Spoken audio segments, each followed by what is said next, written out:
الله أكبر الله أكبر الله أكبر لا إله إلا الله الله أكبر الله أكبر ولله الحمد الله أكبر الله أكبر الله أكبر لا إله إلا الله الله أكبر الله أكبر ولله الحمد الله أكبر الله أكبر الله أكبر لا إله إلا الله الله أكبر الله أكبر ولله الحمد.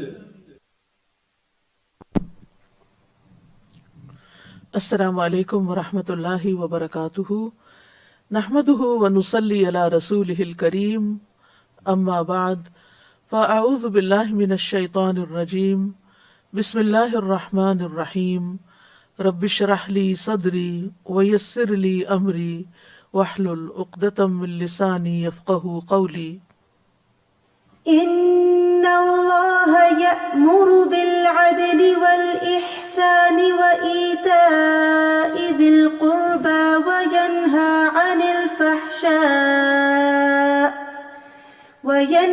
عن الفحشاء والمنكر والبغي يعظكم لعلكم تذكرون.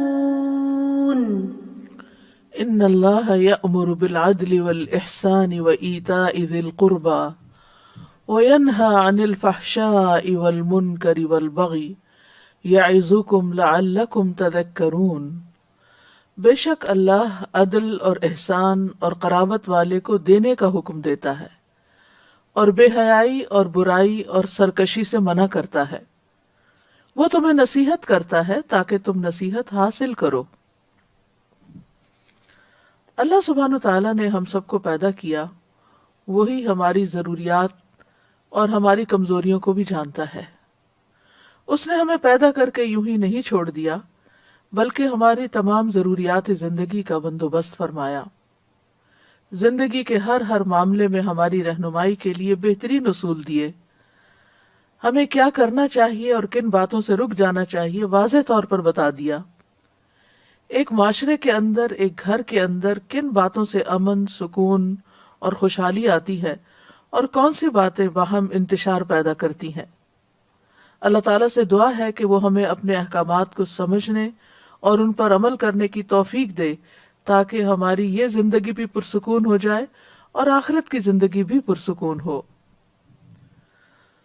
تو یہ آیت جو آج ہم آپ کے سامنے بیان کریں گے، اس میں یہ سورۃ النحل کی آیت نمبر 90 ہے.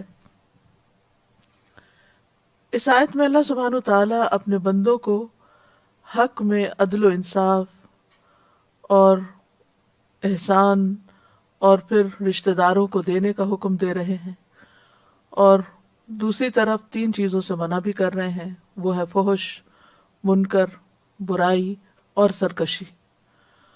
اور پھر آخر میں فرمایا کہ یعظکم لعلکم تذکرون. وہ تمہیں نصیحت حاصل کرتا ہے تاکہ تم نصیحت حاصل کرو. یعنی یہ بات اس لیے بتائی جا رہی ہے کہ اس پر عمل کرو. یہ آیت جو جمعے کے خطبے میں بھی پڑھی جاتی ہے، یہ قرآن مجید کی جامع ترین آیت ہے. شتیر بن شکل سے روایت ہے کہ میں نے ابن مسعود رضی اللہ عنہ سے سنا، وہ کہہ رہے تھے کہ قرآن میں سب سے جامع آیت سورۃ نحل کی یہ آیت ہے، ان اللہ یأمر بالعدل والاحسان. اس میں اللہ سبحانہ تعالیٰ نے 3 بھلائیوں اور 3 برائیوں کا ذکر کیا ہے. 3 بھلائیاں عدل، احسان، ایتاء ذی القربیٰ، اور 3 برائیاں فحشاء، منکر اور بغی. 3 بھلائیاں جن کا ذکر کیا گیا ہے ان میں تمام بنیادی نیکیاں آ جاتی ہیں، اور 3 برائیاں جن سے منع کیا گیا ہے یہ انسان کے انفرادی اور اجتماعی معاملات کو بگاڑ کر رکھ دینے والی ہیں. حسن بصری کہتے ہیں کہ انہوں نے یہ آخر تک آیت پڑھی، پھر کہا کہ اللہ سبحانہ تعالیٰ نے تمہارے لیے ایک ہی آیت میں تمام بھلائیوں اور تمام شر کو جمع کر دیا ہے، یعنی خیر کے کام بھی بتا دیے ایک ہی آیت میں اور شر کے کام بھی بتا دیے ہیں۔ بس اللہ کی قسم، عدل اور احسان کے الفاظ نے اللہ کی اطاعت کے کسی کام کو نہیں چھوڑا بلکہ ان سب کو جمع کر دیا ہے، اور فحشاء اور منکر اور بغی کے الفاظ نے اللہ کی نافرمانی کے کسی کام کو نہیں چھوڑا بلکہ وہ سب ان میں جمع ہو گئے ہیں۔ یعنی اگر کسی بھی برائی پر غور کیا جائے تو وہ ان تین کیٹیگری سے تعلق رکھتی ہوگی۔ قتادہ کہتے ہیں کوئی ایسا عمل حسن اخلاق میں نہیں جس کو عرب اچھا سمجھتے ہوں، اللہ نے اس کو کرنے کا حکم دے دیا، اور کوئی ایسی قبیح چیز نہ تھی جس کو عرب جاہلیت سے برا سمجھتے تھے اور اللہ تعالیٰ نے اس سے منع نہ کر دیا ہو۔ تو بہرحال ان آیات میں کرنے کے کام بھی بتائے گئے، اس آیت میں کرنے کے کام بھی بتا دیے گئے اور نہ کرنے کے کام بھی بتا دیے گئے۔ تو فرمایا کہ ان اللہ یأمر، بے شک اللہ حکم دیتا ہے۔ جب اللہ تعالیٰ کسی چیز کا حکم دیتے ہیں تو پھر ہمارے لیے لازم ہوتا ہے کہ ہم اس حکم کو مانیں، کیونکہ ہم اللہ پر ایمان رکھتے ہیں، ہم اس کی کتاب پر ایمان رکھتے ہیں۔ تو ایمان رکھنے کا مطلب یہ ہے کہ جو پھر کہا جا رہا ہے اس کو لے لو۔ تو حکم دیتا ہے کس چیز کا؟ عدل اور احسان کا۔ عدل اور احسان کی تعویل میں علماء کا اختلاف ہے۔ عدل سے مراد انصاف اور احسان سے مراد لوگوں کے ساتھ بھلائی کرنا ہے۔ یہ بھی کہا گیا ہے کہ عدل سے مراد فرائض ادا کرنا اور احسان سے مراد مستحبات کو ادا کرنا، یعنی فرض سے زائد چیز، زیادہ نیکی۔ یہ بھی کہا گیا کہ عدل جو ہے وہ فرض ہے اور احسان جو ہے وہ نفل ہے۔ ابن عباس سے مروی ہے کہ عدل سے مراد توحید ہے اور احسان سے مراد فرائض کی ادائیگی ہے، اور ابن عباس سے یہ بھی مروی ہے کہ احسان توحید میں اخلاص کو اپنانا ہے۔ مقاتل کہتے ہیں کہ عدل سے مراد توحید ہے اور احسان سے مراد لوگوں سے درگزر کرنا ہے۔ ایک اور قول یہ ہے کہ اللہ افعال میں عدل کرنے کا اور اقوال میں احسان کرنے کا حکم دیتا ہے۔ ابن العربی کہتے ہیں کہ عدل وہ ہے جو اللہ تعالیٰ نے اپنی کتاب میں بیان فرما دیا اور اپنے رسول کی زبانی بتا دیا اور اس کو اپنانے کا حکم دیا۔ عدل بندے اور رب کے درمیان ہوتا ہے، عدل معاملات میں بھی ہوتا ہے، جیسے خرید و فروخت کے معاملے میں، معاہدات میں، تمام معاملات اور معاوضے یہ سب عدل سے ادا کیے جائیں، نہ کہ دھوکہ دیا جائے کسی کو، نہ کسی کے حق میں کمی اور نہ ظلم کیا جائے۔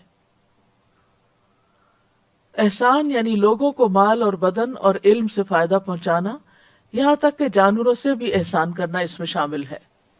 یہ تو عدل کا عمومی مفہوم ہے۔ جہاں تک ابن العربی کا قول ہے تو ان کا کہنا ہے کہ احسان میں عقائد میں عبادات، معاملات سب شامل ہے۔ پھر اسی طرح عدل سے مراد حقدار کو اس کا حق دینا ہے، اور احسان کا مطلب ہے اضافہ کر کے دینا، یعنی دوسرے کو اس کے حق سے زیادہ دینا۔ جو برائی کرے اس کے ساتھ اچھا کرنا، برا کرنے والے کو معاف کر دینا، کاٹنے والے سے ملنا جڑنا، اور محروم کر دینے والے کو دینا۔ ابن عیینہ کہتے ہیں کہ علی رضی اللہ عنہ سے اللہ تعالیٰ کے اس فرمان کے بارے میں جب پوچھا گیا تو انہوں نے کہا عدل سے مراد انصاف ہے اور احسان سے مراد انصاف سے زیادہ یعنی مہربانی کرنا ہے۔ عدل حکم ہے اور انصاف مستحب ہے۔ عدل سے ہر ایک کو اس کا حق ملتا ہے، اور احسان سے باہمی مودت، رحمت، تعاون اور تکافل کی فضا قائم ہوتی ہے۔ عدل کی کچھ مزید وضاحت ہم دیکھتے ہیں۔ عدل کا لغوی معنی ہے کمی اور زیادتی کے درمیان میانہ روی اختیار کرنا اور کاموں میں اعتدال کرنا، یعنی دو چیزیں ہو گئی، یعنی ایک کمی اور زیادتی کے درمیان میانہ روی اختیار کرنا اور دوسرے اعتدال اختیار کرنا، یعنی زندگی کے تمام معاملات میں اعتدال اختیار کرنا، اور اس کے بالمقابل ظلم اور جور ہے، یعنی ظلم و زیادتی ہے۔ اصطلاح میں عدل سے مراد چیزوں کو ان کے مقامات اور ان کے اوقات اور ان کی سمتوں اور ان کی مقداروں پر اس طرح استعمال کرنا ہے کہ جس میں نہ زیادتی ہو، نہ کمی ہو، نہ تقدیم ہو، نہ تاخیر ہو، یعنی ہر چیز کو گویا اس کی جگہ پر رکھ دینا۔ تو جس عدل کا اللہ تعالیٰ نے حکم دیا ہے اس میں بندے کا اپنی ذات کے حق میں اور اللہ کے حق میں عدل کرنا شامل ہے۔ تو اس میں پھر معنی کیا ہوا کہ حقوق کو پورا پورا ادا کیا جائے، اللہ کے حق کو بھی پورا ادا کیا جائے اور بندوں کے حق کو بھی پورا پورا ادا کیا جائے۔ پھر اسی طرح اپنی ذمہ داریوں کو ادا کرنا بھی عدل ہے، یعنی ہر سرپرست، ہر ذمہ دار کے ذمے جو ذمہ داری عائد ہوتی ہے اسے چاہیے کہ وہ ادا کرے، خواہ وہ کوئی حکمران ہے یا کوئی جج ہے یا کسی کمپنی کا مالک ہے، یعنی ذمہ دار ہے۔ ابن عطیہ کہتے ہیں کہ عدل یہ ہے کہ ہر فرض کام پر عمل کیا جائے، یعنی جتنے بھی ہم پر فرائض عائد ہوتے ہیں ان فرائض کو ہم ادا کریں تو یہ ہم نے عدل کیا، انصاف کیا۔ پھر اسی طرح عدل اپنی ذات کے لیے بھی ہے اور گھر والوں کے لیے بھی ہے اور باقی لوگوں کے لیے بھی ہے، یعنی اپنے ساتھ بھی انصاف کرنا چاہیے۔ انسان پہ واجب ہے کہ وہ اپنی ذات، اپنے گھر والوں کے بارے میں عدل قائم کرے اور ان لوگوں کے بارے میں عدل قائم کرے جن کی حفاظت اللہ نے اس کے لیے مقرر کی، یعنی جن کے کاموں کا یا جن کو درست کرنے کا اس کی ذمہ داری ہے۔ بس اپنی ذات کے ساتھ عدل قائم کرنا یہ ہے کہ وہ انسان اپنی جان پر کسی ایسی چیز کا بوجھ نہ ڈالے جس کا اللہ نے حکم نہیں دیا، یعنی اپنی ذات کے ساتھ عدل کیا ہے، انصاف کیا ہے کہ اپنے اوپر ایسا بوجھ نہ ڈالا جائے جو انسان خود اٹھا نہ سکے، اور یہ کہ اس کا خیال رکھے یہاں تک کہ نیکی کے کاموں میں بھی اس پر زیادہ بوجھ نہ ڈالے کہ جو کرنے کے قابل نہ ہو انسان، یا اس کی طاقت کے مطابق ہی اس پر بوجھ ڈالے۔ ابن قیم کہتے ہیں کہ اللہ نے اپنے رسولوں کو بھیجا اور اپنی کتابوں کو نازل کیا تاکہ لوگ انصاف قائم کریں، یعنی جسٹس کے لیے بھیجا ہے، اور اس سے مراد وہ عدل ہے جس کی بنیاد پر زمین و آسمان قائم ہے۔ بس جب عدل کی علامات ظاہر ہوتی ہیں اور کسی بھی صورت میں اس کا چہرہ عیاں ہوتا ہے تو وہاں اللہ کی شریعت اور اس کا دین ہوتا ہے۔ یہ دین جو ہے یہ پوری کائنات کا دین اسلام ہے، اور ہم دیکھتے ہیں کہ جتنی بھی چیزیں قائم ہیں کائنات کے اندر انسانوں کے علاوہ بھی، ان سب کے اندر بھی اللہ نے ایک میزان قائم کر دیا ہے، ایک عدل رکھا ہے۔ ابن تیمیہ کہتے ہیں کہ عدل ہر چیز کا نظام ہے، اگر دنیا کا نظام عدل پر قائم کیا جائے تو یہ قائم رہتی ہے، اگرچہ ایسا کرنے والے آدمی کا آخرت میں کوئی حصہ نہ ہو۔ یعنی اگر ایک نان مسلم بھی ہے اور وہ عدل و انصاف سے کام لیتا ہے، جسٹس پر بیسڈ کام کرتا ہے، تو اس کا یعنی وہ دنیا میں فلرش کرے گا، اور دنیا کا نظام اگر عدل پر قائم نہ کیا جائے تو یہ قائم نہیں رہتی۔ یعنی اگر کسی کی حکومت ہے مثلا تو قائم نہیں رہ سکتی، اگرچہ ایسا کرنے والے میں اتنا ایمان ہو کہ اس کے ایمان کا اسے آخرت میں بدلہ دیا جائے۔ یعنی ایک مسلمان حکمران اگر عدل نہیں کرتا تو اس کی حکومت قائم نہیں رہ سکتی، اور اگر ایک نان مسلم حکمران عدل سے کام لیتا ہے تو وہ دنیا میں فلرش کرے گا، اس کی حکومت قائم رہے گی۔ پھر اسی طرح یہ ہے کہ ہر صاحب حق کو اس کا حق دینا جو ہے یہ عدل ہے۔ نبی صلی اللہ علیہ وسلم نے سلمان فارسی اور ابو درداء کو آپس میں بھائی بھائی بنا دیا تھا۔ ایک مرتبہ سلمان ابو درداء رضی اللہ عنہ سے ملاقات کے لیے تشریف لائے اور ام درداء کو بڑی خستہ حالت میں دیکھا، پوچھا کیا حال ہے؟ وہ بولی تمہارے بھائی ابو درداء کو دنیا سے کوئی سروکار نہیں۔ پھر ابو درداء تشریف لائے تو سلمان رضی اللہ عنہ نے ان سے کہا تمہارے رب کا بھی تم پر حق ہے، تمہاری جان کا بھی تم پر حق ہے، تمہاری بیوی کا بھی تم پر حق ہے، بس سارے حقداروں کے حقوق ادا کرو۔ پھر وہ نبی صلی اللہ علیہ وسلم کی خدمت میں حاضر ہوئے تو آپ سے اس کا ذکر کیا۔ آپ نے فرمایا سلمان نے سچ کہا، کہ بات یہی ہے کہ انسان اپنی جان کو بھی دیکھے کہ وہ کتنا بوجھ کسی چیز کا اٹھا سکتا ہے، اور پھر اس کے آس پاس جو اس کی ذمہ داری میں ہے، اس کی کفالت میں ہے، ان کے حقوق ادا ہو رہے ہیں یا نہیں، اور اسی طرح عبادات کا کیا حال ہے۔ تو ان تمام چیزوں میں اگر انسان بہت زیادہ نہ کر سکے لیکن ان سب کا حق دیتا رہے، یعنی گھر والوں کا بھی دے، اپنے آپ کا بھی دے، اور اللہ سبحانہ تعالیٰ کا بھی دے. یعنی بعض اوقات ہم یہ ہوتا ہے نا کہ ایک چیز میں ہم اتنا زیادہ ہو جاتے ہیں، اتنی دور تک چلے جاتے ہیں کہ باقیوں کے حق جو ہیں وہ مارے جاتے ہیں، حتیٰ کہ ہم اپنے آپ کو بھی بھلا دیتے ہیں. وَلَا تَكُونُوا كَالَّذِينَ نَسُوا اللَّهَ فَأَنسَاهُمْ أَنفُسَهُمْ. اور بعض اوقات ہم اللہ کو بھول جاتے ہیں اور تو اپنے آپ کو بھی بھول جاتے ہیں، صرف دنیا کے پیچھے بھاگ رہے ہوتے ہیں. پھر اسی طرح یہ ہے کہ اپنی اولاد کے درمیان، ان کے درمیان باہم عدل قائم کرنا چاہیے. آپ صلی اللہ علیہ وسلم نے فرمایا اپنی اولاد کے درمیان عدل قائم کرو، اپنی اولاد کے درمیان عدل کرو، اپنی اولاد کے درمیان عدل کرو. آپ نے یہ بھی فرمایا اپنی اولاد کے درمیان عدل کرو جیسا کہ تم پسند کرتے ہو کہ وہ تمہارے ساتھ حسن سلوک کریں. تو اس میں اولاد کے ساتھ فیورٹزم نہیں ہونا چاہیے کہ کسی بچے کو بہت نواز دیں اور کسی بچے کو اگنور کر دیں. اولاد کو تحائف دینے میں عدل کرنا چاہیے. نبی صلی اللہ علیہ وسلم نے فرمایا اپنی اولاد کے درمیان تحفہ دینے میں عدل کرو جیسے تم پسند کرتے ہو کہ وہ تمہارے ساتھ نیکی کرنے میں برابری کریں. لیکن یہاں یہ یاد رکھیے کہ بعض اوقات ایک بچہ زیادہ ضرورت مند ہوتا ہے، مثلاً اس کی تعلیم کا سلسلہ جاری ہے اور بڑا جو ہے وہ تعلیم حاصل کر چکا اور اس وقت تعلیم سستی بھی تھی، اس کی شادی بھی ہو گئی، اب وہ اپنے پاؤں پہ کھڑا ہے. اب آپ اگر ایک بچے کی فیس ادا کر رہے ہیں اور وہ ہزاروں ڈالرز میں ہے اور دوسرا بچے کو آپ کچھ بھی اس کے برابر نہیں دے رہے کیونکہ اس کی اب وہ ضرورت نہیں ہے، وہ اپنی ضرورت خود بھی پوری کر سکتا ہے، تو یہ عدل کے منافی نہیں ہے. یہ یعنی ضروریات کو سامنے رکھتے ہوئے کسی کو دینا. اسی طرح بعض اوقات ایک بچہ ویل ٹو ڈو ہوتا ہے، اپنا سب خود کر سکتا ہے، اور دوسرا بچہ جو ہے وہ کوشش کے باوجود بھی نہیں اٹھ سکتا. تو ایسی صورت میں اگر والدین اس بچے کی مدد کے لیے، اس کو اٹھانے کے لیے اس پر کچھ سپینڈ کرتے ہیں تو یہ عدل کے خلاف نہیں ہے. عدل سے مطلب یہ ہے کہ جب کوئی تحفہ یا کوئی ہبہ یا کوئی چیز تقسیم کی جا رہی ہے جو کہ کسی کی ضرورت نہیں ہے، آپ اپنی خوشی سے، دل کی خوشی سے دے رہے ہیں، تو وہ پھر لڑکی ہو یا لڑکا ہو سب میں برابر دی جائے گی.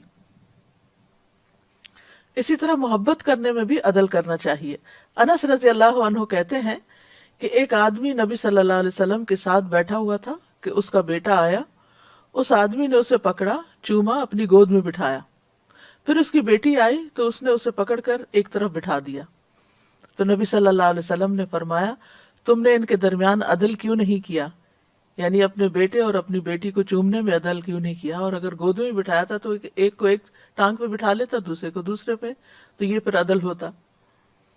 اسی طرح بیویوں میں بھی عدل کرنا چاہیے. نبی صلی اللہ علیہ وسلم نے فرمایا جس کے نکاح میں 2 عورتیں ہوں اور وہ کسی ایک کی طرف مائل ہو تو وہ قیامت کے دن اس حال میں آئے گا کہ اس کا ایک پہلو ایک طرف کو جھکا ہوا ہوگا. تو اس لیے یہ بھی عدل کے دائرے میں آتا ہے. پھر اسی طرح فیصلوں میں بھی عدل. آپ صلی اللہ علیہ وسلم نے فرمایا بے شک انصاف کرنے والے رحمان کی دائیں جانب اللہ کے نزدیک نور کے ممبروں پر ہوں گے. اللہ کے دونوں ہاتھ دائیں ہیں. یہ وہ لوگ ہوں گے جو اپنے فیصلوں، اپنے اہل و عیال اور جن کے یہ ذمہ دار ہیں ان میں عدل و انصاف کرنے والے ہیں. عدل نہ کرنے والوں کے لیے وعید بھی ہے. نبی صلی اللہ علیہ وسلم نے فرمایا 10 آدمیوں کے امیر کو بھی قیامت کے دن اس حال میں لایا جائے گا کہ وہ جکڑا ہوا ہوگا. اس کا عدل اس کو آزاد کرائے گا یا اس کا ظلم اس کو ہلاک کر دے گا. اور عدل کا دوسرا معنی میانہ روی، مطلب یہ ہے کہ جو بھی انسان کام کرے دین کا یا دنیا کا، ان سب کے اندر ایک اعتدال رکھے. خیر الامور اوسطها، بہترین کام وہ ہیں جو میانہ روی پر مشتمل ہوں. دوسری چیز جس کا یہاں حکم دیا گیا اس آیت میں وہ ہے احسان.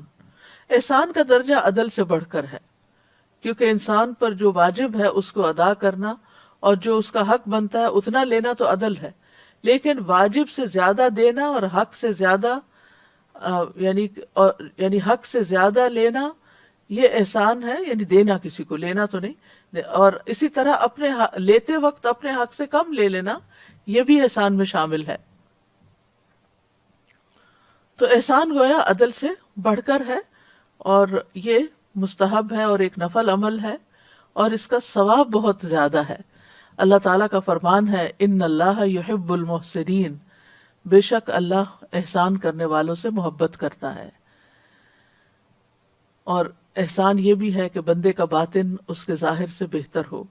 سفیان ابن عیینہ کہتے ہیں کہ اس مقام پر عدل سے مراد یہ ہے کہ ہر وہ آدمی جو اللہ کے لیے کوئی بھی عمل کر رہا ہے اس کی اندرونی اور بیرونی حالت ایک جیسی ہونی چاہیے، اور احسان یہ ہے کہ اس کی باطنی حالت ظاہری حالت سے زیادہ اچھی ہونی چاہیے۔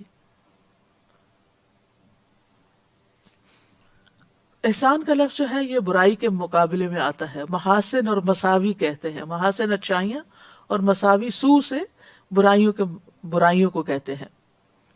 کسی چیز کو خوبصورت بنانے کے لیے، مزین کرنے کے لیے بھی آتا ہے۔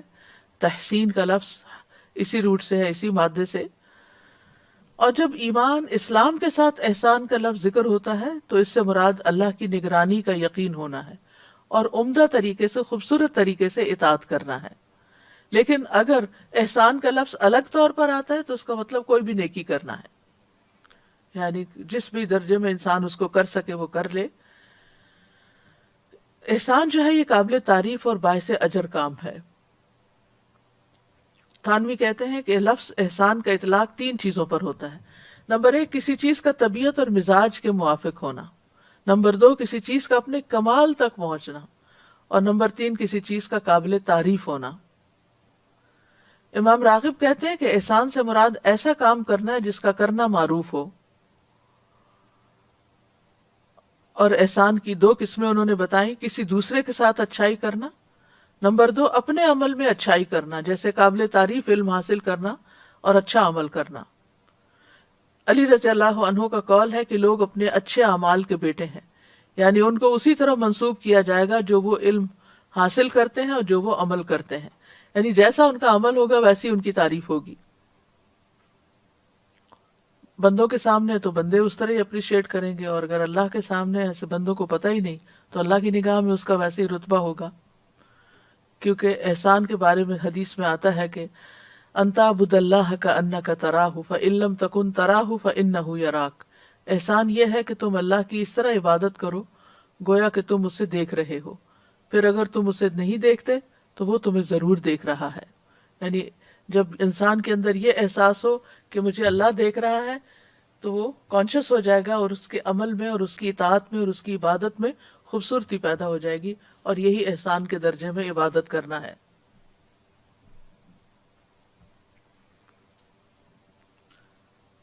احسان جو ہے وہ ہمارے رب عز و جل کی صفت بھی ہے۔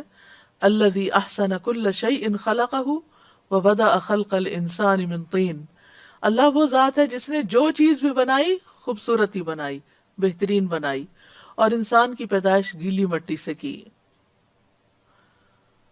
اللہ تعالیٰ اپنے بندوں پر بھی احسان کرتا ہے۔ وَأَحْسِن كَمَا أَحْسَنَ اللَّهُ إِلَيْكَ، اور احسان کرو جیسے اللہ نے تمہارے ساتھ احسان کیا ہے۔ امام شوکانی اس آیت کی تفسیر میں کہتے ہیں یعنی آپ اللہ کے بندوں کے ساتھ احسان کریں جیسا کہ اللہ نے آپ کے ساتھ دنیا کی نعمتوں میں سے آپ پر انعام فرما کر احسان کیا ہے۔ یعنی جیسے اللہ نے تمہیں نعمتیں دی ہیں تو تم ان نعمتوں کو دوسروں میں بھی بانٹو اور ان کو بھی اس میں شریک کرو۔ احسان انبیاء کی صفت بھی ہے۔ وَوَهَبْنَا لَهُ إِسْحَاقَ وَيَعْقُوبَ كُلًّا هَدَيْنَا وَنُوحًا هَدَيْنَا مِن قَبْلُ وَمِن ذُرِّيَّتِهِ دَاوُودَ وَسُلَيْمَانَ وَأَيُّوبَ وَيُوسُفَ وَمُوسَى وَهَارُونَ وَكَذَلِكَ نَجْزِي الْمُحْسِنِينَ، اور ہم نے اسے اسحاق اور یعقوب عطا کیے، ان سب کو ہدایت دی، اور اس سے پہلے نوح کو ہدایت دی، اور اس کی اولاد میں سے داؤد اور سلیمان اور ایوب اور یوسف اور موسیٰ اور ہارون کو، اور اسی طرح ہم احسان کرنے والوں کو جزا دیتے ہیں۔ یعنی یہ سب محسنین میں سے تھے۔ بندوں میں سے سب سے بہترین وہ بندے ہیں، حدیث کے مطابق مسند احمد میں آتا ہے، آپ نے فرمایا تم میں سب سے بہتر لوگ وہ ہیں جن کی عمر لمبی ہو اور وہ اچھے عمل کرنے والے ہوں۔ پھر اسی طرح یہ کہ ہمیں احسان کا معاملہ ہر چیز میں کرنا چاہیے، یعنی ہر معاملے میں ہونا چاہیے، صرف عبادت میں نہیں، صرف بندوں کے ساتھ معاملہ کرنے میں نہیں، حتیٰ کہ جانوروں کے ساتھ، انوائرمنٹ کے ساتھ، ہر چیز میں انسان احسان کا رویہ اور درجہ اختیار کرے۔ آپ نے فرمایا اللہ نے ہر چیز کے ساتھ احسان کو واجب کیا ہے، یعنی حدیث ہے صحیح مسلم کی۔ بس جب تم قتل کرو تو اچھے طریقے سے، اور جب تم جانور ذبح کرو تو اچھے طریقے سے، اور تم میں سے ہر ایک کو چاہیے کہ اپنی چھری تیز کر لے اور اپنے ذبیحہ کو راحت پہنچائے. یعنی کسی بھی معاملے میں چاہے وہ انتہا درجے کا کوئی کام آتا ہے، یعنی جیسے قصاص میں قتل کا حکم ہے اسلام میں، تو اگر قاتل کو بدلے میں قتل کرنا ہے تو اس کے ساتھ بھی احسان کرو. اسی طرح اگر جانور ذبح کرنا ہے تو اس کے ساتھ بھی احسان کرو. اور ہم سب کے لیے اصل میں دیکھا جائے تو زندگی پوری کا امتحان ہے. الذی خلق الموت والحیات لیبلوکم ایکم احسن عملا، کہ تم میں سے اچھے عمل کون کرتا ہے. لہٰذا ہم سب کو چاہیے کہ اپنے اسلام میں حسن پیدا کریں، اپنے اسلام کو خوبصورت بنائیں.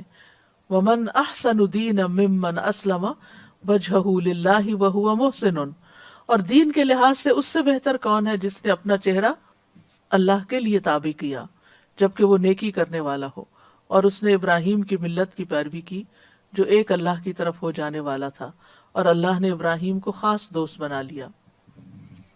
پھر اسی طرح حقوق العباد جب ہم ادا کریں، حقوق اللہ ادا کریں، عبادت کریں. نبی صلی اللہ علیہ وسلم نے فرمایا تم جہاں کہیں بھی ہو بس تم نے اچھے طریقے سے اللہ کی عبادت کی تو تم جنت کے ساتھ خوش ہو جاؤ، یعنی تمہارے لیے پھر جنت کی بشارت ہے. اسی طرح طہارت میں بھی جو آدمی پاکی حاصل کرے عمدہ طریقے سے کرے، پھر یعنی وضو کرے تو اچھے طریقے سے وضو کرے، پھر کھڑا ہو کر 2 رکعتیں نماز ادا کرے تو اپنے دل اور چہرے کے ساتھ اللہ کی طرف توجہ کرنے والا ہو. تو حدیث میں آتا ہے کہ ایسے شخص کے لیے جنت واجب ہو جاتی ہے. پھر اخلاق میں احسان. نبی صلی اللہ علیہ وسلم نے فرمایا میرے نزدیک تم سب سے زیادہ محبوب اور آخرت میں مجھ سے سب سے زیادہ قریب تم میں سب سے عمدہ اخلاق والے ہوں گے. پھر اسی طرح خادموں کے ساتھ تعلیم و تربیت میں، اور جب کوئی احسان کرتا ہے تو اسے اللہ سبحانہ وتعالیٰ کا ساتھ ملتا ہے، معیت حاصل ہوتی ہے. ان اللہ مع الذین اتقوا والذین هم محسنون، بلا شبہ اللہ ان لوگوں کے ساتھ ہے جو اس سے ڈرتے ہیں اور احسان کرنے والے ہیں. ایک اور جگہ پر بھی آتا ہے وَإِنَّ اللَّهَ لَمَعَ الْمُحْسِنِينَ، پھر اللہ کی محبت ملتی ہے، اللہ کی رحمت ملتی ہے. ان رحمت اللہ قریب من المحسنین، اللہ تعالیٰ کی رضامندی ملتی ہے، دنیا اور آخرت کی بھلائیاں ملتی ہیں. للذین احسنوا فی ہذہ الدنیا حسنہ، جن لوگوں نے بھلائی کی ان کے لیے اس دنیا میں بھی بھلائی ہے. احسان کے بدلے اللہ کے بندے پر، یعنی احسان کے بدلے اللہ بندے پر احسان فرماتے ہیں. هل جزاء الاحسان الا الاحسان، احسان کی وجہ سے انسان کے اندر ایک شرح صدر حاصل ہوتا ہے، ایک خوشی حاصل ہوتی ہے، نفس کی پاکیزگی حاصل ہوتی ہے. احسان کی وجہ سے علم اور حکمت ملتا ہے. احسان کرنے والا شخص گناہ سے محفوظ رہتا ہے. احسان کرنے والا دراصل اپنے آپ پر احسان کر رہا ہوتا ہے، اور اللہ سبحانہ تعالیٰ اس کو مزید فضل سے بھی نوازتے ہیں. وَسَنَزِيدُ الْمُحْسِنِينَ، اجر عظیم کا وعدہ ہے. ہر خوف اور غم سے پاک ہوں گے وہ لوگ جو محسنین ہیں. وَاصْبِرْ فَإِنَّ اللَّهَ لَا يُضِيعُ أَجْرَ الْمُحْسِنِينَ، اللہ محسنین کا اجر ضائع نہیں کرتا. احسان نعمتوں میں اضافے کا سبب ہے. احسان ایمان کا مغز ہے. احسان کرنے کا سب سے زیادہ حقدار وہ شخص ہے جس پر اللہ احسان کرے. یعنی اگر اللہ نے آپ کو نعمتیں عطا کی ہیں تو پھر آپ ان میں دوسروں کو شریک کریں، یہ سب سے بہترین احسان ہے. تیسری چیز ایتاء ذی القربہ، جس پر ہم نے کل بھی بات کی صلہ رحمی کے حوالے سے، کہ اللہ تعالیٰ رشتہ داروں کو دینے کا حکم دیتا ہے. اور یہاں بھی اللہ سبحانہ تعالیٰ نے خاص طور پر رشتہ داروں کا ذکر کیا کہ ان کے ساتھ احسان کیا جائے. اکثر لوگ اس سے غافل ہو جاتے ہیں اور ان کے حق میں سستی کر جاتے ہیں، یا احسان کرنے میں یعنی حق دینے میں سستی کر جاتے ہیں. قرض لیا تو واپس نہیں لوٹایا، وعدہ کیا تو پورا نہ کیا، اور یہ اپنے فرائض ادا کرنا، کمٹمنٹس نبھانا یہ عدل ہے. اور پھر اس سے بڑھ کر دینا، یعنی کمٹمنٹ نہیں بھی کی پھر بھی مزید دینا، یہ احسان ہے. تو رشتہ داروں کے ساتھ احسان کرنا سب سے پہلے انہی سے آغاز کرنا چاہیے، کیونکہ رشتہ داری نبھانے سے برکتیں حاصل ہوتی ہیں. ابن عمر کہتے ہیں جو اپنے رب کا تقوی اختیار کرے اور صلہ رحمی کرے، اس کی موت میں تاخیر کر دی جاتی ہے، اس کے مال میں اضافہ کر دیا جاتا ہے، اس کے گھر والے اس سے محبت کرنے لگتے ہیں، اور قیامت کے دن رشتہ داروں کے حقوق کا سوال کیا جائے گا۔ جب کوئی رشتہ دار، حدیث میں آتا ہے، سلسلہ صحیحہ کی حدیث ہے، جب کوئی رشتہ دار اپنے کسی قرابت دار کے پاس جا کر کسی ایسی زائد چیز کا سوال کرتا ہے جو اللہ نے اسے عطا کی ہوتی ہے لیکن وہ اس میں بخل کرتا ہے، تو ایسے آدمی کے لیے قیامت کے دن جہنم سے سانپ نکالا جائے گا جو اپنی زبان نکالے ہوئے ہوگا، اور جسے شجاع کہتے ہوں گے، ایسے آدمی کا طوق بنا دیا جائے، یعنی اسے اس آدمی کا طوق بنا دیا جائے گا۔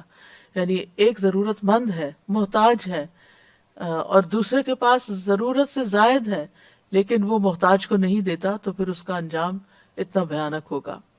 تو یہ تھی وہ 3 چیزیں جن کا اللہ نے حکم دیا، عدل، احسان اور رشتہ داروں کو دینے کا۔ اور 3 وہ چیزیں جن سے اللہ تعالیٰ نے روکا ہے، ان میں سب سے پہلے فحشاء ہے۔ فحشاء سے مراد تمام محرمات ہیں، یعنی وہ چیزیں جنہیں اللہ تعالیٰ نے حرام قرار دیا ہے، تمام نافرمانیاں۔ دوسرا اس کا معنی زنا کیا گیا ہے، کہ فحشاء سے مراد زنا ہے۔ پھر اسی طرح کبیرہ گناہوں کو بھی فحشاء کی کیٹیگری میں ڈالا گیا، شرک باللہ، ناحق قتل، زنا، چوری، عجب اور تکبر، مخلوق کو حقیر سمجھنا اور دیگر تمام فواحش۔ تو فحش کا اصل معنی ہوتا ہے مقبول حد سے تجاوز کرنا، یعنی کوئی چیز اپنی پسندیدہ حد سے باہر نکل جائے۔ ابن عاشور کہتے ہیں کہ فحشاء فاحشہ کا اسم ہے، اور فحش کہتے ہیں مقبول حد سے تجاوز کرنے کو۔ تو فاحشہ سے مراد ایسا کام ہے جو حد سے آگے بڑھا ہوا ہو، جو حد لوگوں کے ہاں مقبول ہو اس سے زائد کیا جائے۔ یعنی شریعت میں کسی بات یا کام کی جس حد تک اجازت دی گئی ہو، اس حد سے آگے بڑھنا جو ہے یہ فاحشہ شمار ہوتا ہے۔ اور منکر سے مراد وہ قول یا فعل ہے جس کو شریعت برا سمجھتی ہو اور اس کے واقع ہونے کو اچھا نہ سمجھتی ہو۔ تو گویا فاحشہ اور منکر، فحشاء اور منکر دونوں کو یکجا کیا جا سکتا ہے، اس میں دونوں کی مذمت کے پہلو مختلف ہونے کو ملحوظ رکھا جائے گا۔ یعنی اگر وہ زیادہ قابل مذمت ہوگا تو فاحشہ ہوگا، اور کم قابل مذمت ہوگا تو منکر ہوگا، یعنی دونوں کا فرق بھی یہاں پتہ چل جائے۔ فواحش کبیرہ گناہوں سے بھی بڑے گناہ ہیں، یعنی اور فحش کا تعلق قول اور عمل سے بھی ہے، یعنی گھٹیا باتیں کرنا، گالی گلوچ کرنا، یہ تمام چیزیں قول کے فحش سے تعلق رکھتی ہیں، اور عمل میں زنا، قوم عمل لوط اور دیگر اسی طرح کی برائیاں۔ اور منکر ہر وہ کام جسے شریعت اور دیگر لوگ برا خیال کرتے ہیں اور اس کے کرنے سے منع کریں، یہ معروف کی اپوزٹ ہے۔ تو فحاشی کی ہمارے دین میں حرمت بتائی گئی ہے۔ قرآن مجید میں آتا ہے قُلْ إِنَّمَا حَرَّمَ رَبِّيَ الْفَوَاحِشَ مَا ظَهَرَ مِنْهَا وَمَا بَطَنَ وَالْإِثْمَ وَالْبَغْيَ بِغَيْرِ الْحَقِّ، کہہ دیجئے میرے رب نے تو صرف بے حیائیوں کو حرام کیا جو ان میں سے ظاہر ہیں اور جو چھپی ہوئی ہیں، اور گناہ کو اور ناحق زیادتی کو، اور یہ کہ تم اللہ کے ساتھ شریک ٹھہراؤ جس کی اس نے کوئی دلیل نہیں اتاری، اور یہ کہ تم اللہ پر وہ کہو جو تم جانتے نہیں۔ نبی صلی اللہ علیہ وسلم نے فرمایا اللہ سے زیادہ اور کوئی غیرت مند نہیں، اسی لیے اس نے بے حیائیوں کو حرام قرار دیا ہے، خواہ وہ ظاہر میں ہوں یا پوشیدہ ہوں۔ اللہ فحش کا حکم نہیں دیتا لیکن شیطان فحش کا حکم دیتا ہے۔ قل ان اللہ لا یامر بالفحشاء، کہہ دیجئے بے شک اللہ بے حیائی کا حکم کبھی نہیں دیتا، اور شیطان انما یامرکم بالسوء والفحشاء وان تقولوا علی اللہ ما لا تعلمون، اور وہ تمہیں برائی اور بے حیائی کا حکم دیتا ہے اور یہ کہ تم اللہ پر وہ بات کہو جو تم جانتے نہیں ہو۔ قرآن مجید میں فحش سے بچنے والوں کی تعریف بھی کی گئی ہے۔ سورۃ شورى میں آتا ہے والذین یجتنبون کبائر الاثم والفواحش واذا ما غضبوا هم یغفرون، وہ لوگ جو بڑے بڑے گناہوں اور بے حیائیوں سے بچتے ہیں اور جب بھی غصے میں ہوتے ہیں تو معاف کر دیتے ہیں۔ نبی صلی اللہ علیہ وسلم نے فرمایا مومن نہ تو تانا دینے والا ہوتا ہے، نہ لعنتیں کرنے والا، اور نہ فحش کلامی کرنے والا ہوتا ہے، اور نہ گالی گلوچ کرنے والا۔ غصے میں انسان کو عام طور پر نہیں پتہ چلتا کہ اس کے منہ سے کیا نکل رہا ہے۔ جو بھی ہو، انسان کو اس بات کا یقین ہونا چاہیے کہ اس کے منہ سے نکلا ہوا ہر لفظ لکھا جا رہا ہے اور اس کا حساب ہوگا، لہٰذا وہ جب بات کرے تو اپنے آپ کو فحش باتوں سے بچا لے، ظلم اور زیادتی کی باتوں سے بچا لے، کیونکہ فحش کلامی سے اللہ تعالیٰ نفرت کرتے ہیں۔ عبداللہ بن مسعود سے روایت ہے کہ مومن کے اخلاق میں سب سے زیادہ قابل ملامت بیہودہ گوئی ہے، فضول باتیں کرنا ہے، لچر قسم کی گفتگو کرنا، فحش باتیں۔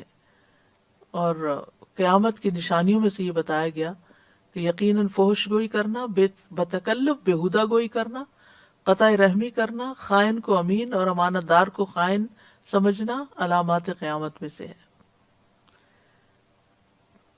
تو لازم ہے کہ انسان فحش باتوں سے، فحشاء سے توبہ کرے۔ اور فحشاء کا دوسرا معنی زنا بھی کیا گیا ہے۔ فحاشی کی بدترین قسم ہے زنا اور لواطت، اور لواطت کے بارے میں آتا ہے اتأتون الفاحشۃ، زنا کے بارے میں آتا ہے ولا تقربوا الزنا انہ کان فاحشۃ وساء سبیلا، زنا سے کے قریب بھی نہ جاؤ، وہ تو بے حیائی کا کام ہے اور بہت برا راستہ ہے۔ زنا جو ہے وہ ایمان سے محروم کر دینے والا فعل ہے۔ حدیث میں آتا ہے زنا کرنے والا جب زنا کرتا ہے تو وہ مومن نہیں رہتا، جب چور چوری کرتا ہے تو مومن نہیں رہتا، شرابی جب شراب پیتا ہے تو وہ مومن نہیں رہتا۔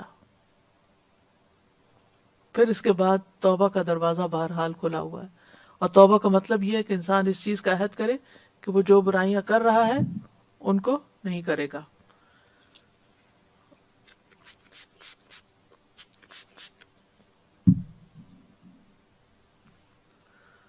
یہ اللہ سبحانہ تعالیٰ کو غیرت دلانے والا فعل ہے۔ نبی صلی اللہ علیہ وسلم نے فرمایا، اے محمد کی امت، اللہ کی قسم اس بات پر اللہ سے زیادہ غیرت اور کسی کو نہیں آتی کہ اس کا کوئی بندہ یا بندی زنا کرے۔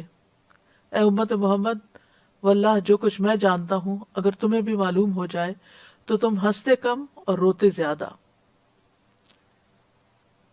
پھر یہ اللہ کے عذاب کو دعوت دینے والا فعل ہے۔ رسول اللہ صلی اللہ علیہ وسلم نے فرمایا، جب کسی بستی میں زنا اور سود ظاہر ہو جائے تو تحقیق انہوں نے اپنے نفسوں پر اللہ کے عذاب کو حلال کر لیا۔ رسول اللہ صلی اللہ علیہ وسلم نے فرمایا، میری امت اس وقت تک خیر پر رہے گی جب تک اس میں ناجائز اولاد کی کثرت نہ ہوگی، اور جب اس میں ناجائز اولاد کی کثرت ہونے لگے گی تو پھر وہ وقت قریب ہوگا جب اللہ کا عذاب ان سب کو گھیر لے گا۔ اسی طرح ایک اور موقع پر آپ نے فرمایا، اے عرب کی ہلاکت، اے عرب کی ہلاکت، میں تم سے جس چیز کے بارے میں سب سے زیادہ ڈرتا ہوں وہ زنا اور مخفی شہوت ہے۔ تو اس لیے انسان کو ایسی چیزوں کے قریب بھی نہیں جانا چاہیے۔ اسی لیے آنکھوں، زبان، ہاتھوں اور دل کی اور شرمگاہ کی حفاظت اور ان چیزوں کے بارے میں الگ الگ تعلیمات دی گئی ہیں۔ زنا کی برزخ کی زندگی میں سزا بھی بتائی گئی ہے۔ صحیح بخاری میں آتا ہے، نبی صلی اللہ علیہ وسلم نے فرمایا، آج رات میں نے ایک خواب دیکھا۔ آپ کو معلوم ہے کہ انبیاء کے خواب بھی وحی کی ایک قسم ہوتے ہیں اور سچے ہوتے ہیں، کہ دو آدمی میرے پاس آئے، انہوں نے میرے ہاتھ تھام لیے اور وہ مجھے ارض مقدس کی طرف لے گئے، پھر عالم بالا لے گئے۔ ہم آگے بڑھے تو ایک تنور جیسے گڑھے کی طرف چلے، جس کا اوپر کا حصہ تو تنگ تھا لیکن نیچے سے خوب کھلا۔ نیچے آگ بھڑک رہی تھی، جب آگ کے شعلے بھڑک کر اوپر کو اٹھتے تو اس میں جلنے والے لوگ بھی اوپر آ جاتے اور ایسا معلوم ہوتا کہ اب وہ باہر نکل جائیں گے، لیکن جب شعلے دب جاتے تو لوگ بھی نیچے چلے جاتے۔ اس تنور میں ننگے مرد اور عورتیں تھیں۔ میں نے پوچھا، یہ کیا ہے؟ انہوں نے کہا، جنہیں تم نے تنور میں دیکھا وہ زناکار لوگ تھے۔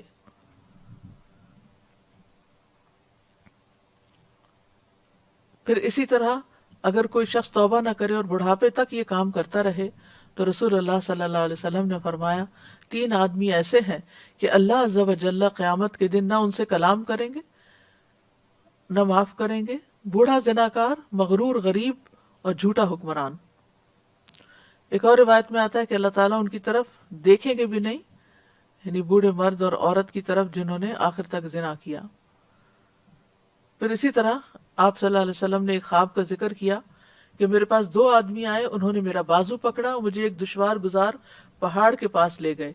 وہاں کچھ لوگ تھے جو بری طرح پھولے ہوئے تھے، ان سے بیت الخلاء کی طرف غلیظ بدبو آ رہی تھی۔ میں نے پوچھا، یہ لوگ کون ہیں؟ انہوں نے کہا، زانی مرد اور زانی عورتیں ہیں۔ تو چونکہ یہ انتہائی فحش اور انتہائی برا راستہ ہے، اس لیے کسی مومن کو یہ زیب نہیں دیتا کہ وہ ایسی کوئی حرکت کرے۔ والمنکر، اور برائیوں سے بھی، یعنی ہر وہ چیز جس سے اللہ اور اس کے رسول نے روکا ہے وہ منکر ہو گیا، اور اس سے ہمیں رکنا ہے، چاہے وہ زبان کا گناہ ہو یا پھر عمل میں کوئی چیز ہو۔ اسی طرح بغوی کہتے ہیں کہ اس سے مراد ایسا کام ہے جو نہ شریعت میں جائز ہو نہ سنت میں جائز ہو۔ منکر سے مراد، منکر کی ایک تعریف یہ بھی کی گئی کہ ایسی برائیاں جن کا عقل انکار کرتی ہو۔ منکر کا لفظی معنی ہے انکار کیا گیا، یعنی جس کا عقل اور فطرت انسانی بھی اس کو برا سمجھتی ہو۔ تو جو شخص برائیوں سے بچے گا، اللہ سبحانہ تعالیٰ نے اس سے بخشش کا وعدہ کیا ہے، اور حرام چیزوں سے اجتناب کرنے والے کے لیے خوشخبری ہے۔ رسول اللہ صلی اللہ علیہ وسلم نے فرمایا، جو شخص اس حال میں آئے کہ اللہ کی عبادت کرتا ہو، اس کے ساتھ کسی کو شریک نہ ٹھہراتا ہو، نماز قائم کرتا ہو، زکوٰۃ ادا کرتا ہو، رمضان کے مہینے کے روزے رکھتا ہو، اور کبیرہ گناہوں سے اجتناب کرتا ہو، یعنی منکرات سے انکار کرتا ہو، تو اس کے لیے جنت ہے، یا یہ کہ وہ جنت میں داخل ہوگا۔ اور پھر آپ نے کچھ کبیرہ گناہوں کی ڈیٹیل بتائی۔ پھر اسی طرح یہ ہے کہ منکرات میں صرف وہ منکرات نہیں جو لوگ جن کو منکر کہیں اور وہ عقل منکر کہے اور جو ظاہر میں ہوں، بلکہ چھپ کے کی جانے والی برائیاں بھی منکرات میں شامل ہیں۔ نبی صلی اللہ علیہ وسلم نے فرمایا، میں اپنی امت کے ان لوگوں کو جانتا ہوں جو قیامت کے دن سفید تہامہ پہاڑوں کی مثل ڈھیروں نیکیاں لے کر آئیں گے، لیکن اللہ ان کی نیکیوں کو فضا میں پھیلے ہوئے غبار کے باریک ذروں کی طرح کر دے گا۔ بے شک وہ تمہارے بھائی ہوں گے، تمہاری نسل سے ہوں گے، رات کو تمہاری طرح قیام بھی کریں گے، لیکن وہ تنہائیوں میں اللہ کے حرام کردہ امور کا ارتکاب کریں گے جن سے ان کو روکا گیا ہو، یعنی چھپ کے ایسی چیزیں دیکھنا، کرنا، ایسے غلط کام کرنا، حرام کام کرنا کہ جس سے اللہ اور اس کے رسول نے منع کیا ہے۔ یعنی اندر سے کچھ اور باہر سے کچھ، یعنی باہر سے نیک نظر آنا، نیکوں والے کام کرنا، لیکن چھپ چھپ کے مثلاً غیر مرد اور عورت کا آپس میں بے حیائی کی باتیں کرنا، یا اسکرین پر ایسے مناظر دیکھنا، چھپی یا کھلی دوستیاں رکھنا، یہ تمام چیزیں غیر شرعی دوستیاں مراد ہیں، یہ سب چیزیں اس میں آتی ہیں۔ یعنی ان کے اعمال کو اللہ تعالیٰ چاہے کتنے بھی زیادہ ہوں، قیام اللیل کتنا مشکل کام ہے، لیکن غبار بنا کے اڑا دے گا۔ پھر تیسری چیز جس سے منع کیا گیا وہ بغی ہے۔ بغی کا لفظی معنی ہوتا ہے ظلم۔ بغا علی الناس بغین کا معنی ہے اس نے ظلم اور زیادتی کی۔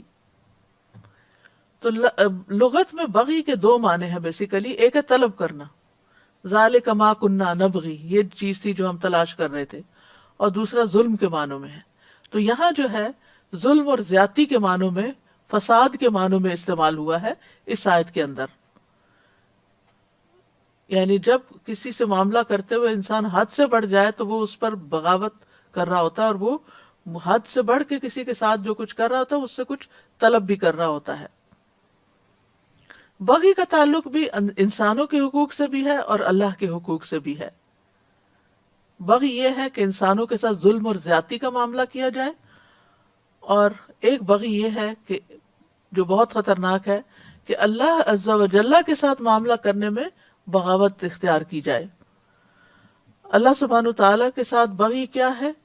شرک، ان الشرک لظلم عظیم، اللہ کی آیات کا انکار بھی بغی ہے۔ وَمَا اخْتَلَفَ فِيهِ إِلَّا الَّذِينَ أُوتُوهُ مِن بَعْدِ مَا جَاءَتْهُمُ الْبَيِّنَاتُ بَغْيًا بَيْنَهُمْ، اس میں اختلاف انہی لوگوں نے کیا جنہیں وہ دی گئی تھی اس کے بعد کہ ان کے پاس واضح دلیلیں آ چکی، آپس کی ضد کی وجہ سے۔ بغیم بینہم، اللہ کی مخلوق پر زیادتی کرنا بھی بغی ہے، یعنی چاہے انسان ہو یا دوسرے جانور ہوں، لوگوں کے جان، مال، ناموس، عزت، ان پر ظلم و زیادتی کا ارتکاب کرنا، یہ سب چیزیں بغی میں آ جاتی ہیں۔ یعنی اللہ کی مخلوق میں سے کسی ایک پر بھی، ذرے سے لے کے ہاتھی تک بھی اگر کوئی کسی پر زیادتی کرتا ہے تو بغی شمار ہوتا ہے۔ اللہ سبحانہ تعالیٰ نے مسلمان کی جان، مال اور عزت کی حرمت رکھی ہے، اور ایک دوسرے پر حرام کی ہیں یہ چیزیں. ظلم کو بھی حرام کیا ہے. نبی صلی اللہ علیہ وسلم نے فرمایا ہر مسلمان دوسرے مسلمان کا بھائی ہے، نہ اس پر ظلم کرتا ہے، نہ اسے رسوا کرتا ہے، نہ اسے حقیر سمجھتا ہے. تو زیادتی پھر کیسے کرے گا اگر وہ اس کو اس کا مقام دے. کسی مسلمان پر بھی زیادتی کرنا اللہ کی ناراضگی کا باعث بنتا ہے. رسول اللہ صلی اللہ علیہ وسلم نے فرمایا جو جھوٹی قسمیں کھائے تاکہ کسی کا مال جو اس کے ذمہ واجب ہے اس کو ہضم کر لے تو وہ اللہ سے اس حال میں مرے گا کہ اللہ اس پر ناراض ہوگا. اسی طرح غیبت، چغل خوری، یہ سب چیزیں بغی میں شمار ہوتی ہیں. اور دوسرے کے ساتھ یعنی دوسرے کی عزت پر حملہ آور ہونا ہوتا ہے. اسی طرح بعض گناہ ایسے ہیں جن کو عام طور پر لوگ چھوٹا سمجھتے ہیں حالانکہ وہ اللہ کے نزدیک بہت بڑے ہوتے ہیں. اس میں جیسے کسی کی زمین پر قبضہ کر لینا، اگر کوئی ایک بالشت بھی قبضہ کرتا ہے تو قیامت کے دن 7 زمینوں کا طوق اس کے گلے میں ڈالا جائے گا. پھر مسلمان کی عزت پامال کرنا، جو کسی کی غیبت وغیرہ کرتا ہے، دنیا میں زیادتی کرتا ہے تو قیامت کے دن اس کے ساتھ کیا ہوگا. انس بن مالک کہتے ہیں کہ رسول اللہ صلی اللہ علیہ وسلم نے فرمایا جب میرے رب عز و جل نے مجھے معراج عطا کی تو میں ایک قوم پر گزرا، ان کے ناخن تانبے کے تھے، وہ ناخنوں سے اپنے چہرے اور سینے کھرچ رہے تھے. میں نے کہا یہ لوگ کون ہیں اے جبریل؟ انہوں نے کہا یہ وہ لوگ ہیں جو لوگوں کا گوشت کھاتے تھے اور ان کی عزت کے درپے رہتے تھے، یعنی جنہوں نے دوسروں کے ساتھ دنیا میں زیادتی کی وہاں ان کے ساتھ یہ ہوگا. پھر اسی طرح کام کروا کے اجرت نہ دینا، تو ایسے لوگ بھی قیامت کے دن نبی صلی اللہ علیہ وسلم نے فرمایا کہ ان کا مد مقابل قیامت کے دن میں ہوں گا، یعنی ان کے مقابلے میں. یعظکم لعلکم تذکرون، وہ تمہیں نصیحت کرتا ہے تاکہ تم نصیحت پکڑو. کیوں کرتا ہے؟ اصلاح کرنے کے لیے، نقصان سے بچانے کے لیے، تمہارے فائدے کے لیے. اور واعظ وہ کلام ہوتا ہے جس سے دل نرم پڑ جاتے ہیں، اور سب سے بڑی چیز عقل مندوں کے لیے جس سے دل نرم ہو وہ اللہ تعالیٰ کے احکامات ہوتے ہیں، اس کے منہیات ہوتے ہیں. تو اللہ تعالیٰ سے ہمیں دعا بھی کرنی چاہیے کہ وہ ہمیں اچھے کاموں کی توفیق دے. ابو امامہ کہتے ہیں میں تمہارے نبی صلی اللہ علیہ وسلم کی جس فرض یا نفل نماز کے بھی قریب ہوا ہوں میں نے انہیں ان کلمات سے دعا کرتے ہوئے سنا ہے، نہ ان میں اضافہ کرتے ہوئے نہ کمی کرتے ہوئے. اللہم اغفر لی ذنوبی و خطایای، اللہم انعشنی واجبرنی واہدنی لصالح الاعمال والاخلاق فانہ لا یہدی لصالحها ولا یصرف سیئها الا انت. اے میرے اللہ، اے میرے اللہ، میرے گناہوں اور میری خطاؤں کو معاف کر دے. اے اللہ مجھے تندرست کر دے، میری کمیاں پوری کر دے، اور نیک اعمال اور اخلاق کی طرف میری رہنمائی فرما دے، کیونکہ ان کی نیکی کی طرف رہنمائی کرنے والا اور ان کی برائی کو دور کرنے والا تیرے سوا کوئی نہیں. پھر برے اخلاق اور برے اعمال سے بھی پناہ مانگے. اللہم انی اعوذ بک من منکرات الاخلاق والاعمال والاہواء. اور اگر کسی پر زیادتی ہو جائے تو اس کے لیے بھی دعا کرے. پھر ظاہری اور باطنی برائیوں اور بے حیائیوں سے بچنے کی دعا کریں. ربنا اصلح بیننا واہدنا سبل السلام سبل الاسلام ونجنا من الظلمات الى النور واصرف عنا الفواحش ما ظہر منها وما بطن. اور کرنے کے کام کیا ہیں کہ جن کے ہم ذمہ دار ہیں ان کے درمیان عدل و انصاف کو قائم کریں، خواہ وہ چھوٹے بہن بھائی ہوں یا اولاد ہو. اولاد کے درمیان تحفے تحائف دینے میں عدل کو ملحوظ رکھیں. زندگی کے ہر معاملے میں احسان کا رویہ اختیار کریں، اگرچہ گھر کے کام کاج ہی کیوں نہ ہو. کسی کو صرف بدلہ دینے کی بجائے اس کے ساتھ احسان کا معاملہ کریں. رشتہ داروں سے ناراضگی ہے تو ان کی ناراضگی دور کرنے میں پہل کریں. اپنی رشتہ داری کو تر و تازہ رکھنے کے لیے ہفتے میں 1 دن مقرر کریں، پھر ان کے ساتھ کوئی اچھی بات شیئر کریں. یعنی ہر وقت چیزیں فارورڈ کرنا بھی آپ کے میسج کو کم کر دے گا، یعنی اس کی قدر کم کر دے گا. تو رشتہ دار پھر کھولیں گے ہی نہیں کہ یہ تو ٹو مچ فارورڈز ہیں. تو اس لیے کبھی کبھار زر غبن تزدد حبن، پھر جن رشتہ داروں سے ناراضگی ہے ان سے ناراضگی دور کرنے میں پہل کر لیں، اور فحش باتیں کرنے سے، فحش لٹریچر دیکھنے یا پڑھنے سے دور رہیں. اس کی بجائے اچھی کتابیں پڑھیں، قرآن کی تلاوت کریں، ذکر اذکار کریں. منکرات سے بچیں، جہاں منکر نظر آئے اسے ہاتھ سے بدلنے کی کوشش کریں، ورنہ زبان سے نہیں تو کم از کم دل میں ضرور برا جانیں. اللہ کی نصیحتوں کو قبول کریں اور ان پر بھرپور عمل کی کوشش کریں. اللہ تعالی ہم سب کا حامی و ناصر ہو. وآخر دعوانا ان الحمد للہ رب العالمین. سبحانک اللہم و بحمدک، اشہد ان لا الہ الا انت، استغفرک و اتوب الیک. السلام علیکم ورحمۃ اللہ وبرکاتہ. اللہ اکبر اللہ اکبر اللہ اکبر، لا الہ الا اللہ. اللہ اکبر اللہ اکبر وللہ الحمد. اللہ اکبر اللہ اکبر اللہ اکبر، لا الہ الا اللہ. اللہ اکبر اللہ.